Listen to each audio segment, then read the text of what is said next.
After the events in which the Scarlet Witch used her power to alter reality, something much darker has awakened within her.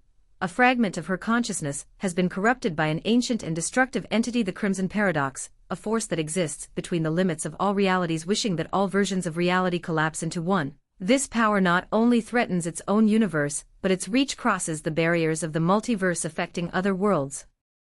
The Living Tribunal, a three-faced being who represents vengeance, necessity, and balance in the universe, detects a massive disturbance, knowing that the Scarlet Witch's power has grown to unsustainable levels and that even the chaos magic that Wanda Maximoff controls, it might not be enough to contain this entity. Every reality is in danger of being absorbed by this Crimson Paradox, which would cause the destruction of all alternate universes and parallel realities.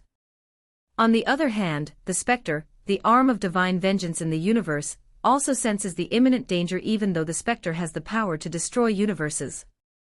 The threat of the Crimson Paradox is different, since it is not about destroying the universe creation but to deform it into a unique and irreversible nightmare.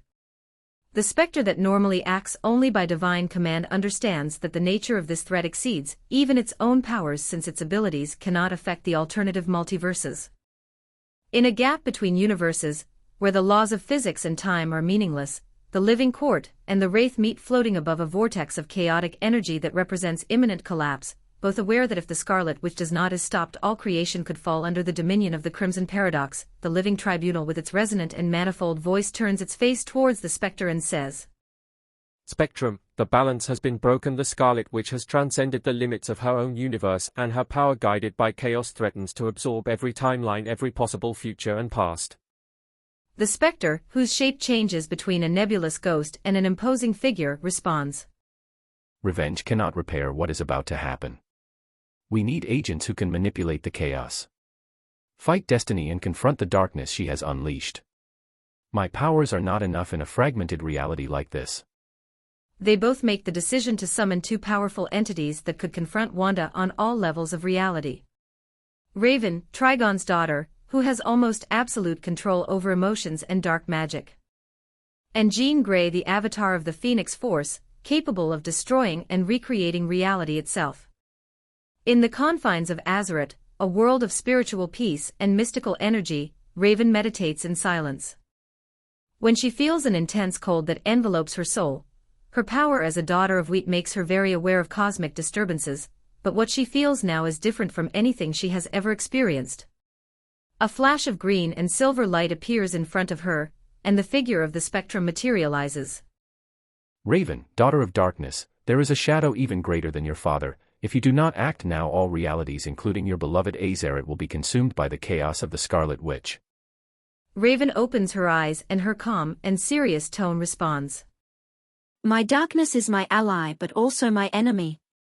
If I must face such a great force, I will not do it alone." The Spectre extends his hand, and an interdimensional portal opens before Raven. At the edges of space-time, Jean Grey floats in a state of peace connected to the Phoenix Force. However, that peace is broken when the Living Tribunal appears in a burst of golden light, its cosmic presence impossible to ignore. Jean feels the urgency of the universe itself through the Phoenix, and his gaze hardens. "Jean Grey, avatar of the Phoenix Force, there is a threat that transcends even the cycle of life and death that you represent. The Scarlet Witch is on the verge of destroying everything that was and will be. You are the only one who can match her power." The Phoenix Force fully awakens within Jean, her eyes burning with golden fire, while her voice resonates with a mixture of humanity and cosmic power. "Balance will be restored or creation will disintegrate. What the Scarlet Witch has started I will finish." During a spell to restore memories, Wanda is transported to a parallel universe where the Avengers do not exist and Spider-Man is the only active hero. Without realizing her new reality, and without remembering much of her past, Wanda gets an apartment in New York, which turns out to be in the same building where Peter Parker lives. From day one, Peter can't help but feel intrigued by his mysterious neighbor. Especially because he perceives in her a deep melancholy that he seems not to fully understand. One day Peter saw her looking out the window with a lost expression, and decided to approach her with a trivial excuse about the neighborhood. That chance was the beginning of something deeper. The encounters in the hallways became more frequent, and little by little they both began to meet. Share details of their lives in this new dimension. The Crimson Paradox, a latent force that had begun to consume her in her original universe, remains inactive, as if this reality acted as a bomb that keeps her contained. Peter, encouraged by the trust that was emerging between them, invited her to an exhibition at a nearby museum. In the middle of his tour of the museum, Peter feels a familiar and disturbing tickling at the base of his skull, his spider sense always a warning of imminent danger. It triggers with intensity. He looks around trying to identify the threat. But he can't get away from Wanda, who hangs next to him, apparently oblivious to the imminent danger. Suddenly a golden and burning glow illuminates the room. Among the shadows of the great sculptures and works of art, Jean Grey emerges, enveloped in the cosmic flames of the Phoenix Force. Her eyes burn with an intense golden glow, and her presence emanates an almost heat. Unbearable. Peter feels his pulse quicken. He knows the danger, but he can't act without exposing his identity. Jean, consumed by the overflowing energy of the Phoenix and the desire to destroy Wanda, raises a hand, and with a simple movement the air in the museum begins to vibrate with a devastating energy and says, "Wanda Maximoff, you have altered the fabric of the multiverse and brought chaos to all creation. This ends here." Wanda takes a perplexed step back, neither recognizing Jean nor understanding the intensity of the threat. But as soon as the first Phoenix flames swirl in her direction, a flash of her dormant power begins to awaken. She instinctively raises her hands, forming a shield of crimson energy to protect herself. Peter atrapado entre el impulso de intervenir, y su necesidad de proteger a Wanda sin revelar quien es, busca desesperadamente una salida.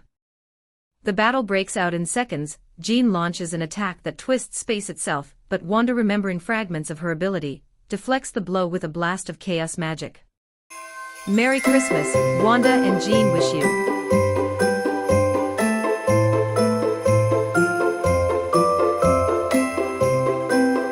And so we come to the end of the first part. I sincerely hope you enjoyed this story.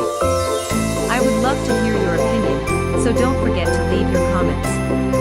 Also, subscribe to the channel so you don't miss the next adventures to come. Thank you for joining.